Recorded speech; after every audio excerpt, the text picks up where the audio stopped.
नमस्कार मित्रांनो, तर स्वागत करतं माझ्या छोट्याशा या ब्लॉगमध्ये. मित्रांनो, मी दिलं होतं पलाटामध्ये बैल चरायला ना. बघू शकता कसं वातावरण आहे इकडे.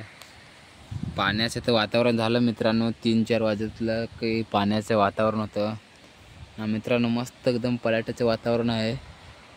बैल तिकडे चरतात मित्रांनो ना. मित्रांनो काय करणार रे, पाणी तर येतो तर भात पण नाही कापेल तसाच आहे, कापून टाकेल तर सगळा भिजवला मित्रांनो. मित्रांनो पाण्याचं काय टाईम नाही, कधी पण येईल तो. संवता राजा आहे, कधी पण पडेल, कधी पण येईल, कधी पण जाईल मित्रांनो. अख्खी पाण्याने भाताची पण वाट लावली ना, आपली पण वाट लावली. कामाला जायचं होतं, ठिकाण नाही राहिला. तर जोहार मित्रांनो, असेच व्हिडिओ पाहण्यासाठी आपले लाईक करा आणि चॅनलवरती नवीन असाल तर चॅनलला सबस्क्राईब करून ठेवा, म्हणजे कसं आता यावर व्हिडिओ आपले येत राहतील. जय आदिवासी.